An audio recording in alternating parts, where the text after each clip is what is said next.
welcome back. This is the Unknown Quarter, episode 3 of the Philosophy Podcast. I'm Ant. I'm joined by Topher. Topher, say hello.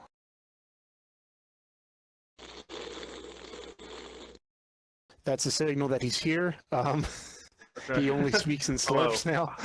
He had a horrible accident. Hello. Good to have you back. How you been? Just dandy. Dandy, thanks for having me. Dandy. I think we went over this last week about being fine and dandy. But hold on. I'll change it up. Today I'm dandy and fine. Awesome. I like to mix it up. So, Topher, do you like basketball? Do I like basketball? Now for the question is that do I like watching basketball? Do I like playing basketball? Or do I like basketball as a concept, as like a way of life? Yes. Okay. I don't watch basketball. I love playing basketball, even though I suck at ball. And basketball, if you look at it as a metaphor for life, you just see you're dribbling down the lane back and forth. I am nothing more for this philosophy. Hey, right. Hey, So, well, we're both white, so that probably speaks to some. I mean, you have a basic knowledge of basketball, basically. that's racist, but go on. It's okay. It's okay. It's fine. Racist of white people. I mean, it's 70. The NBA is 70%, at least 70% black. So it's. I mean, I would look up actual statistics. I mean, I might not be the exact percentage point, but I think it's pretty close. Then that's a terrible point. Let's stick on the facts. We'll show about facts and hard opinions, and that's not a good opinion. So let's go. I feel like most of the opinions on the show aren't good opinions. They aren't. So we're sticking to the same. Oddly, the first 3 episodes are taking place in roughly the same period of time. So the first episode we were in 1999. Second episode was 2001. This episode takes place in 2004. Not really planned that way. Just the last pod. It's been about 19 years roughly. Okay. We're jumping into our time machine of the sports universe. Ooh. Did you hear that? That's the sound of time travel. Okay, so the year was 2004. Now, the teams we're going to be looking at are the Detroit Pacers. Oh my God, I fucked up already. The Detroit Pistons. Can we go on a time machine and fix it? Yeah, sure. Sounds like I'm trying to get a cat to come close. So it's the Detroit Pistons and the Indiana Pacers, and the event is being held at the Palace at Auburn Hills, which is what their stadium was called because it wasn't a palace, it was just an arena, but it took place in Auburn Hills, Michigan, where the Pistons used to play and no longer play, but. So the Pistons and the Pacers during this time period were pretty good teams. They both went deep into the playoffs. The Pacers were a team that over their history hadn't had a ton of success. They had like 3 ABA titles, which was before the NBA existed, essentially, or it was a different league. So there was an NBA, but they were in the ABA. They have no NBA titles. They only... The ABA actually brought about the 3-point line and a couple other cool things, so they were important. And the Pacers, they made the finals in 2000, but they lost. And they were about near the end of their run of being a good team. So basically this year was kind of like 2004-2005 season was their basically like last good chance at a title. Whereas the Pistons were a bit different. They had won in 89 and 90 titles, and they actually recently won in 2004, the 2003-2004 season. They won the NBA Finals. They beat the Pacers in the conference finals on their way there. So between the two teams, but they weren't like historic rivals, like in that sense at least. It wasn't, at least not yet. So this was November 9th, 2004. So this is early in the 2004-2005 season. The Pacers were at the Pistons, in the Palace at Auburn Hills, which is, they don't give arenas fancy titles anymore. Like, I'm pretty sure the Pistons, they now play in, I think they play in Little Caesars Arena. So. Fuck. Hashtag not sponsored. I really wish that they played that sound whenever they scored a basket. They could probably pay Little Caesars to get that. Pizza. But like if you're scoring like 90 to 100 points a game, it's like you hear that shit a lot. That's a lot of pizza. Little Caesars would have to probably pay them for that advertisement. That would, yeah, I would imagine. So yeah, so no more fancy arena names. So this was a nationally televised game. The Pacers were 6-2, the Pistons were 4-3. Early season matchup, some hype around it, Eastern Conference Finals rematch. Things were pretty hype. So a man that was named Ron Artest, but is no longer named Ron Artest. Did he lose in a bet? I wish. I really wish that was him up and take his name. Don't you hate when you get your ass beaten, your name stolen? No, we'll skip forward for a sec here. In 2011, he changed his name to, and you might have heard of him by this name, Meta World Peace. Meta World. I don't know if that sounds familiar. He changed his name to Meta World Peace. He said, "Changing my name was meant to inspire and bring youth together all around the world."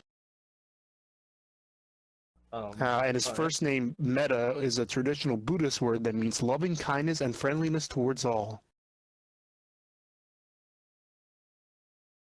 So yeah, not as exciting as you would think.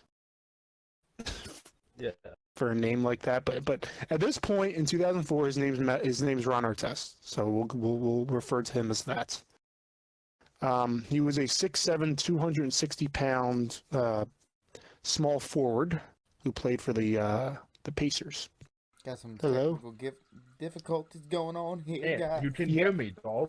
I couldn't hear you. Talking. Yeah, and I stopped talking for a second, and then you crumble under the pressure. No, I couldn't hear you for a while. I was like, I muted my mic for a sec so I could fucking do something. I'm sorry, I couldn't hear you. I know, I muted. I couldn't hear you. You were, yeah, I didn't know you did that. James, I'm hoping you're looking forward to this editing. I would make a timestamp now for the editing. Well, anyway, Great, now James has me muted. Fucking cocksucker. You want to go, Cracker? Let's go. You want to do this shit? Let's go. Let's go. Come on. I'm just telling you, get a timestamp, you dickhead. Oh, all right. Timestamp. I will forget. Okay. Back to the story. I can write it down, you stupid cock. So he was a 6'7", 260-pound small forward. Wait, so he was hold on.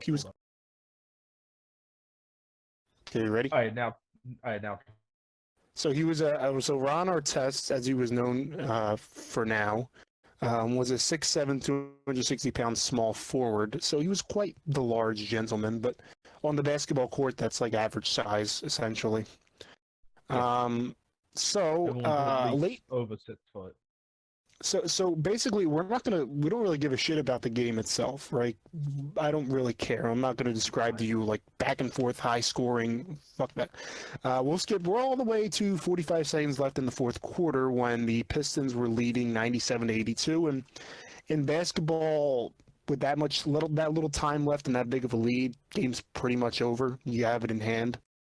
Yeah. So Ron Artest was he fouled Ben Wallace of the Pistons aggressively on a layup attempt. So at that point in the game, I mean, it was unnecessary. I mean, it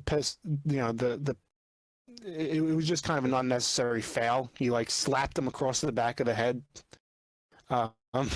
which sounds funny, and I guess it kind of looked. I mean, it didn't look funny, I guess, but it kind of sounds funny.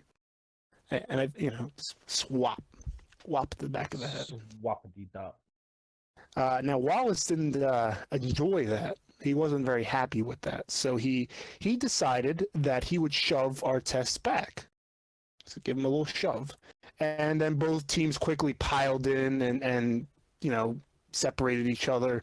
Kind of like how all these NBA fights go, is like one guy jumps in to another guy and they push each other and they throw like little slaps and stuff. It's never anything like really serious. Yeah. It's nothing. So they get Artest decided to lay down. You ever seen the scoring table? It's kind of like it's like off just out of bounds on an NBA court. It's like a table where a bunch of guys sit. Yeah. So he decided to lay down on that to calm down. He laid down on it. He was following the advice he received from the Pacers radio broadcaster, Mark Boyle, to just lay on the table and kind of talk for a bit. He was talking to him, but the mic was cut off, so we don't know what he was saying. Probably some inappropriate stuff, I would assume. Stupid motherfucker. God damn it! How fucking dare he? I'll have you know it. So the referees were discussing, should we eject? Should we, that kind of normal shit. Ben Wallace, again, he decides he's still upset, and he throws a towel at Artest, who didn't appreciate that either, and he got up, but he was, held down by his coaches. So at this point, things don't seem too out of the ordinary, maybe a little, obviously hotly contested. Gentlemen aren't happy with each other. But nothing too out of the ordinary. We see kind of a lot of situations like this in the NBA where just guys are ready to come to blows, but they don't actually fight. So, I hope. Well, I don't judge. If they do. That would be a good way to wind things down. So the shot heard around the world, or in this case, a cup. A spectator threw a plastic cup at Artest. Now, mind you, he's already pissed off, and he has anger issues. So a dude throws a cup at him. What? At Ron Artest, right? Yeah, he threw a random fan throws a cup at him. Yeah. This isn't like a beer can. It's like a plastic cup, like a red Solo cup or something. Yeah. Now he turns around and he immediately runs into the stands. He, in the attempt to stop him, the guy Mark Boyle, the radio broadcaster, tried to stop him, and of course, like I said, he's 6'7", 260 pounds, and the radio broadcaster is just a radio broadcaster, so he's like normal. And he got trampled and suffered 5 fractured vertebrae and a gouge in his head for his troubles. So maybe not the greatest idea. Yeah, probably. The interesting part about this is that so after trampling the team's radio broadcaster, he grabbed basically the first fan that he saw, which happened to be No, it was like an adult. It was like a regular guy. The problem was that he grabbed the wrong guy. Yeah. So the guy that threw the cup was not the guy that he grabbed. And if you watch the video, the guy that like they're both kind of laughing, and then like they see him coming up, and the guy that gets grabbed, his face immediately goes from laughter to like, oh my god. I don't know how tall. I don't know how tall the guy, the spectator, was, but he had to be like just my size or something, or like regular sized. So insignificant. No. Yeah, that's a bit hurtful, but yeah, you got the spirit, yeah. Steven Jackson of the Pacers follows and then decides he wants to get in on the action, and he punches another fan in the face for throwing another drink at Artest. So another guy decided it would be a good idea to throw a drink at the already pissed off man. So then he gets punched in the face by another player. More players enter the seats to get Artest and Jackson, while fans begin throwing more stuff at the players and running onto the court. So at this point, it's pretty bad. And mind you, I'll remind you, this was a nationally televised game, so the entire nation was watching this. They're just watching Ron Artest, like clapping bitch after bitch. He's just clapping bitches, yeah. Just clapping, dude. For supposedly throwing cups of water at him. I mean, they definitely did, but he happened to grab the wrong fellow. With no evidence. This is not how our legal system works, man. Artest, get your shit together. You know, Topher, something tells me in that moment he wasn't worried about the repercussions of the judicial system. You know. Not saying he was a stupid man, but at that moment he was probably seething with rage, I think is the correct term to use.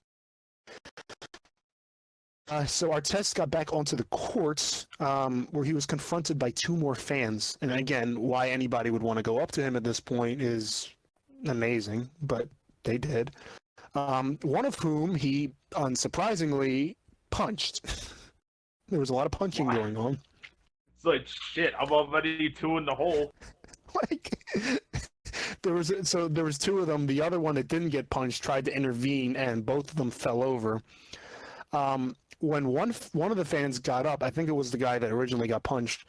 Another Pacers player, Jermaine O'Neal, got a running start and punched him in the jaw. Who? Who's the fan. Oh, okay. So the fan that got punched the first time got up and then got sucker punched in the jaw by an NBA player, which caused the fan to slip on a puddle, I guess, of some spilled drink or maybe his own piss. Who knows? The cup of water. Dude, that would get some evidence. Who threw that cup of water at me? It caused him to slip on a puddle and fall backwards, which some feared may have killed him, which it didn't. But at the moment, it looked like you just killed a dude because he slipped backwards after getting punched in the face and could have fractured his skull or something. Mind you, this is an NBA court. This is a hardwood floor. Yeah, it gets insane. Jermaine later said that the whole situation was about 20 times worse than what it looked like on TV. Now, again, mind you that this is a nationally televised game, so the commissioner of the NBA, David Stern, who died recently, so RIP, he was watching on TV and he said, "Holy expletive." Now, I'm going to go ahead and take a guess that he probably said shit, but we don't really know for sure. At least I don't know for sure. But maybe he said, "Holy Toledo! Oh my!" Holy Toledo. I mean, like, think of it this way: like you're basically displaying your product on TV to like a national audience, and dudes start going into the stands and punching fans in the face. It's not a good look. It's not a good look. I mean, it looks like a pretty good look to me. I mean, if you're the WWE, maybe, but yeah. Wrong sports genre. We'll get to that eventually. Hey. I'm sure I'll dig up a good WWE episode at some point. So he said holy shit, essentially. Pistons fans were not pleased. They booed the Pacers players and pelted them with stuff. Like, you know, the typical food, drinks, a folding chair, you know, that kind of thing. Capitalism. And actually, it almost hit the guy Jermaine O'Neal from earlier. It didn't hit him, the metal chair, but it almost did. I have a feeling. I believe that if he did get the WWE, like, I know it's like folding like, chairs. Fucking dude's getting punched in the face. I have a feeling if he got hit with that chair, there might have been a second like stands brawl. Another going into the stands and punching dudes in the face. Dude, I would immediately have armed myself with a chair if that escalated. Armed? Well, there were plenty of them lying around. Yeah. I would definitely grab the one closest to Ron Artest. So I'm not going anywhere near that dude. He's just like a fury of You punches see just in that every man reach for direction. the rim? That dude's got reach. Imagine a chair. Boom. 4 extra people. I mean, I'm such a wimp that if I tried it, he'd probably just grab it immediately as I was swinging it and just shove it on my ass or Yeah, something. I would have a little bit of intimidation just due to my size, but I think I would be in the same boat. So, Larry Brown, who was the coach of the Pistons, he got on the loudspeaker and he tried to speak to the fans, basically saying, "Hey, can you calm down? Can you chill, guys?" And they were like, no." They all said that in unison. They all said no at the same time. Is that not believable? And, I mean, I don't know. I guess it's believable since it I happened. mean, I might be completely lying, but it would be funny if they all just stopped and said no. So the police, eventually the police had to swarm into the arena to end the situation because essentially people were just doing whatever they wanted.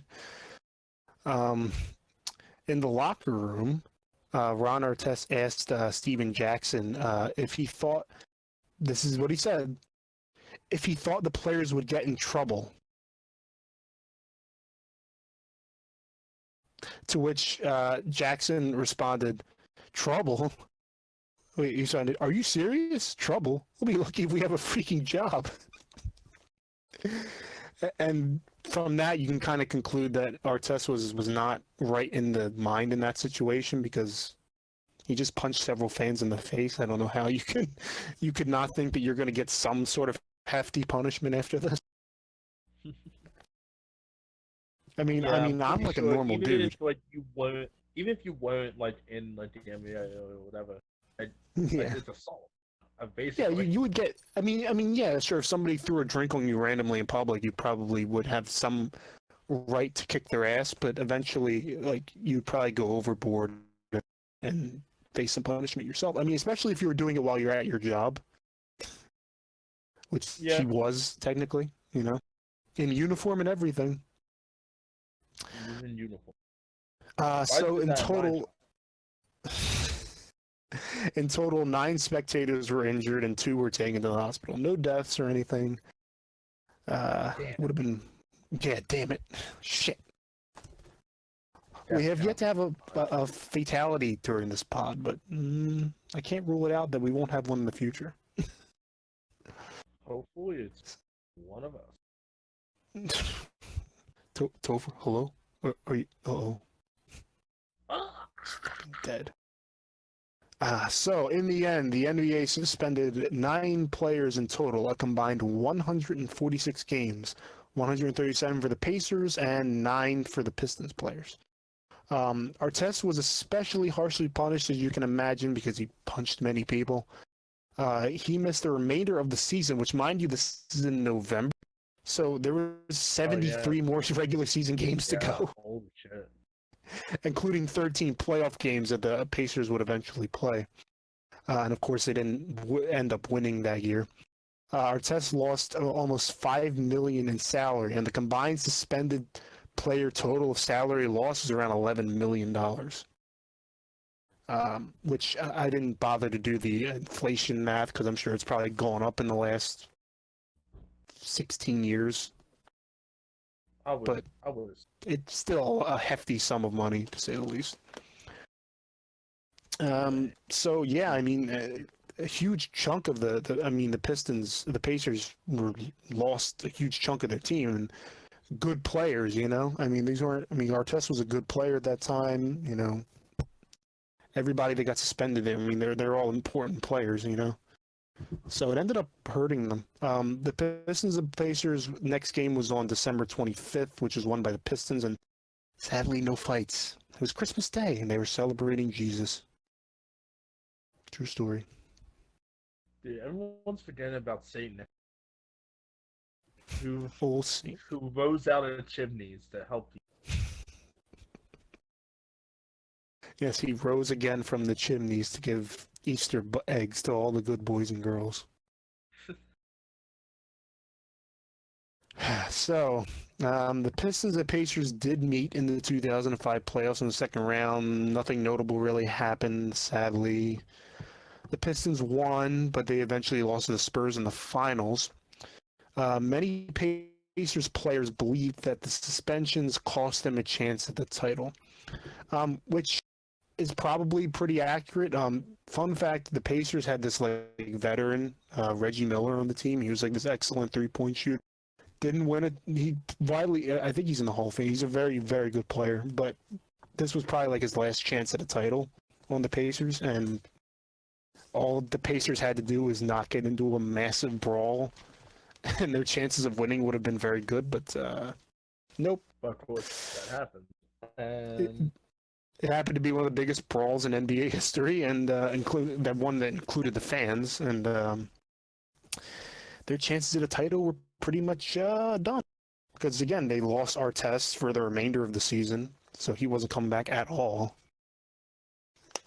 And with the other players that were suspended temporarily, they weren't able to get a certain, their seeding wasn't very high. So I would all in all, imagine not the a good guy that situation. got punched changed his teams.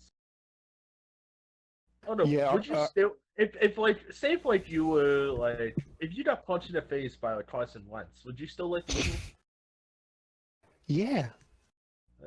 I mean, that dude's a very righteous dude. I would have to do something that really pissed him off, like for him to punch me in the face. No, just imagine the same circumstances, like me, Topher. I throw a red cup at Carson Wentz, and Carson Well, I Wentz think the comes color out of the and cup fucking- matters, but I think it I does hate matter. red. Carson fucking charges like a bull because he's all red cup, and like from the 40-yard line, he comes into the stands and he fucks us up. And mind you, we don't have good tickets, so this guy's gunning for you. That's We don't have scary, good dude. tickets, so he's fucking getting you.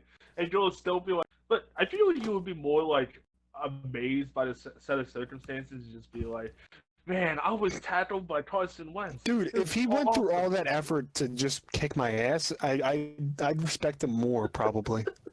Yeah, I Because guess that so. takes a lot of. He'd probably be suspended for like a year or something for that shit. I think it would be suspended even more because like the amount of distance he had to go.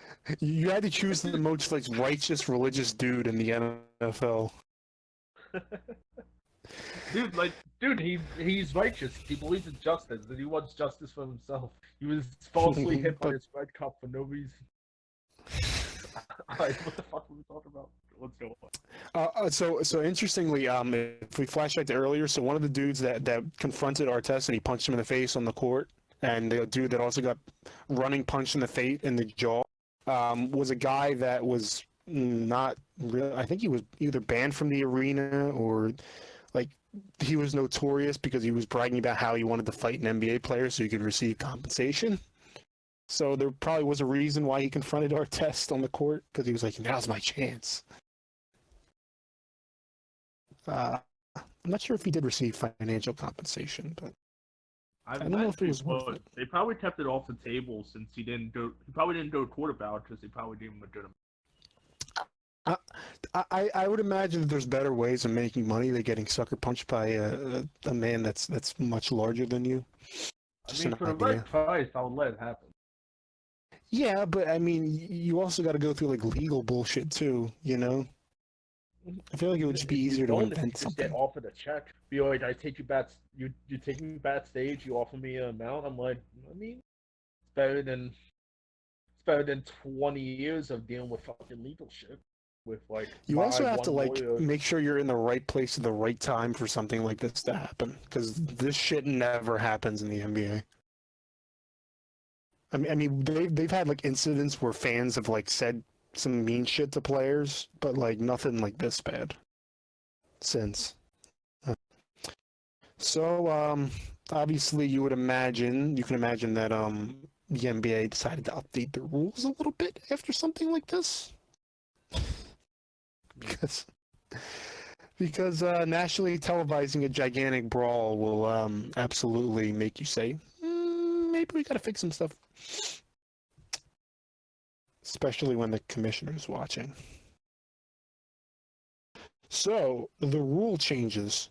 The NBA since then updated their security guidelines, requiring teams to hire more experienced security guards to the games instead of just random police and.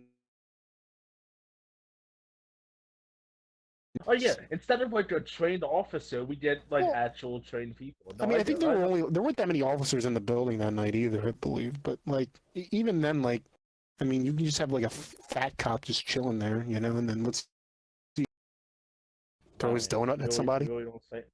Wow. Fucking pigs. I mean, I'm pretty sure, unless that's for the combat experience, I'm pretty sure anybody in the NBA is only more athletically like a cop. I would say so, unless you're like I mean, NBA player by day, cop by night. But... He's the basketball cop. Stealing the ball on the court, catching people who steal off the court. Great idea. We got to do this. Shit, we said it on the pod. Now it's going to get stolen. I blame you. So, they also restricted the size of cup you could have, which was 24 ounces, I believe. And the number of alcohol drinks sold per individual customer, which was shrunk to just 2. So you can only get 2 drinks per customer. Fuck that, dude. I'm winning a flash. I mean, and a silly now straw. Silly straw. Imagine like sipping a beer out of your silly straw drink, and then you throw it at a fucking NBA player. Dude, like, I just got my silly. There's 2 types of people. Those who drink from silly straws and those who don't. And those who stab with silly. Imagine like being killed by a silly straw. It's a good way to go, I would think. But like, imagine like they can't get it out, so like when they're at your funeral, it's an open casket and there's just a green silly straw sticking out of your chest. Dude, just imagine you get stabbed with a silly straw, and the last thing you hear before you die is.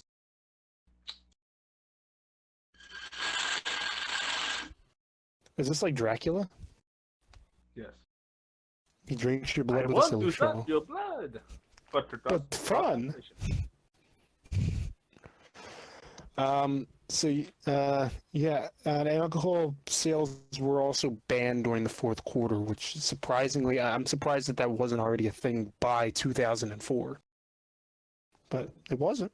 So dudes are just, I mean, I don't know how much of an effect that has, because like you could just get loaded on drinks up to the 3rd quarter, and then just be wasted for the whole 4th. So I mean, I'm sure it helps a little bit, but probably not like a ton. And the NBA also initiated a 9-point code of conduct for fans, which, you know, of course, if I give you a code of conduct, I'm sure you're absolutely going to. Yeah. Now, since then, nothing, I mean, even close to this has happened, so I guess it worked. Maybe. Yeah. I mean, there's such a thing as pre-gaming, and it all depends on the person's ad. I mean, people love to like But, you tailgate know, in the parking lot during games. games, before games. So, Wait, what? I mean, people love tailgating before games anyway, Yeah. It's cheaper. especially Philadelphia fans. Oh yeah. They made a fucking Yeah. day of it. Which is kind of funny when you think about it. Nothing like this bad has ever happened at like a Philadelphia like event. Like obviously there's like the snowball and Santa Claus thing, which happened back in like the late '60s, which we will get to on this pod. I will delve deep into that, but that's going to be our Christmas Maybe episode. next time? That'll be our Christmas episode Oh. because it makes sense. Well, I mean, It's supposed to be a surprise, damn it. Mark your calendar. Mark your calendars, guys. Yeah, I haven't chosen next week's yet, but we'll get to it. So basically, this is the epilogue. The Pacers would go on to have some down years, and they kind of had a resurgence in the early 2010s. If you remember, they were always like battling the Miami Heat and LeBron James, and they would always lose. Yes. But they were good teams. Little Um, sidetrack it. Christmas is yeah, on a Friday next, and we post the pods on Friday. awesome. So we can have it just in time for So, well, Christmas. Because we ain't gonna Yeah. record on Christmas, but we'll get to that when we get to that. If the pod still exists by then, hey, we did a good job. um, so the Pistons, basically after they won their title the year before, they haven't really done anything since. I mean, they've really struggled, not really having any success at all, like playoff success, virtually none. Without Ron Artest. Ron Artest was in the Pacers. He actually played until I believe he was the last player in the NBA. There's actually everybody that was involved in this brawl is no longer playing because that's how long ago it was. Ron Artest was the last one. He retired in 2017, which we got. If we're going to talk about 2017 version of him, we have to call him Meta World Peace. So Meta World Peace retired in 2017 when he played for the Lakers then, and that was it. So basically, both teams just went down the toilet for the most part, except for the Pacers. But then they went back in the toilet, and then they reemerged again, and they're currently a decent team. Like Harambe, R.I.P. And I wish Harambe was in this brawl. Dude, Nobody throwing a drink at Harambe. I regret it. I mean, if a giant fucking gorilla was involved in any fight, I'm pretty sure the tables would shift dramatically. I mean, someone threw a bullet at him, but you know that was. We don't talk about that. He fucking threw a bullet. Yeah. Yeah. R.I.P. R.I.P. I didn't know how this. I didn't think this episode would end with Harambe, but it did. All episodes should end with Harambe. But that was it. This one was actually the one. This is only the third episode of this, but it was the one I feel like that was least focused on the actual game. Funnily enough, this event has a name, and it's also this name of this episode because it's just such a great name. It's called the Malice at the Palace. The Malice at the Palace. The Malice at the Palace.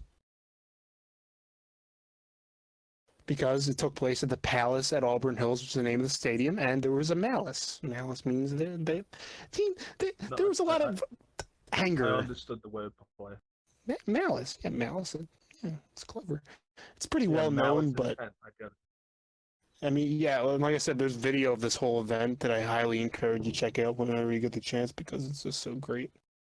The announcer reactions were like, "What's going on here?" You know. Because nobody had seen anything like that before, you know? So they were like, what the hell? I mean, they fought, but they didn't go into the stands and punch fans in the face. Fights were settled by Smash 64. Those were the days. I mean, they could still settle it in Smash in the early 2000s. They can just hop on the GameCube. Yeah. Actually, that's going to be a new rule. You must settle it in Smash if you have a dispute in the NBA. Like, they'll stop the whole game and they'll bring out a TV and you'll play on that. You gotta play NBA Jam. Oh, shit.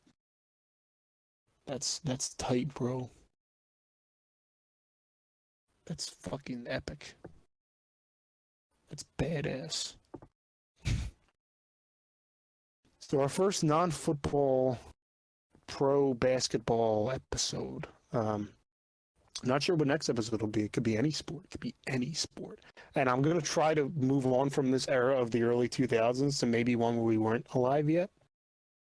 Because there's been weird stuff that's happened in our lifetimes, but I feel like the juicy stuff happened before we were alive. So that was it. That's the episode. That's the whole story. What did you think? I thought it was a nice story. Even though I do remember hearing the story, but I thought of it differently. Like I knew that someone hit Ron Artest with a couple. That's the only thing I did. Well, it wasn't a cup. Did you say a cup of water? That's what I was told. It was not a cup of water. I mean, I don't know that for sure, but I'm gonna assume that a dude that had the balls to throw a cup of something at an NBA player was not drinking water. H2O. What, you say people who drink water don't have balls? I mean, I gotta be honest with you. I mean, I've never in my life drank water and then thought, yeah, you know what? I'm gonna do something ballsy right now. I mean, usually it's always alcohol. It's always the thing that inspires you to do some dumb shit. Always. So I can only assume that that's what was thrown at him. I don't know. I guess I don't know that for certain, but I can only assume that's what happened. I believe Ron Artest, at the time, Ron Artest, currently Meta World Peace, apologized to the fan that he punched by mistake, the guy that didn't throw the cup, but he still punched him anyway. But So the guy that threw the cup, did he get punched at all? I don't know. Maybe. I think he might have. Punched in the future. A lot of fans got into the ruckus there, so I'm sure he probably was hurt in some way, but he was probably, I think he was banned from the arena though. All the ones that were caught were kicked out of the arena, of course, and probably banned for life. And I assume that extended because they don't play in that arena anymore. They play in Little Caesars Arena now. So I would hope, pizza. I would just like if that was the current arena and that should happen, I would just keep pressing the pizza button until they stopped because eventually they would just get annoyed. So that is this week's episode, the Malice at the Palace, one of the most infamous NBA fights ever, and probably ever will be. I don't think there's going to be one that's going to top that because guys know if they go into the stands to fight fans, they're going to get suspended for the rest of the year. And guys like playing and making money, so they don't want to do that. Yeah, I understand. Fans are still assholes, but... Well, yeah. Like you. I mean, personally, some fans should be punched in the face. I am under that notion that personally, they should. Everyone should be punched in the face. Yeah, I think at least once in their life, every young man and woman should be punched in the face.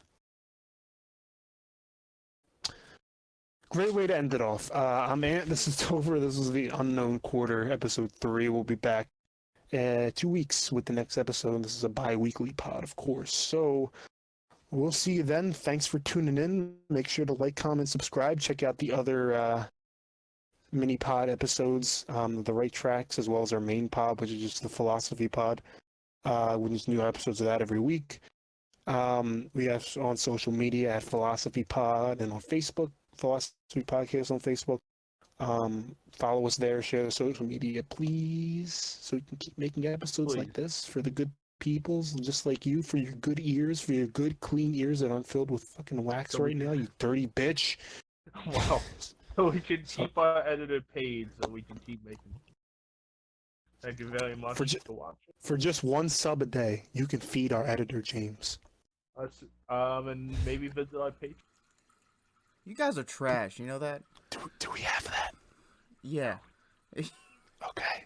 Well, send us money anyway.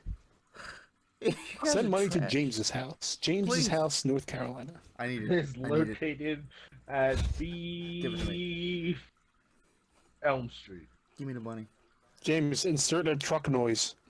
Okay. Goodbye, everybody. Bye.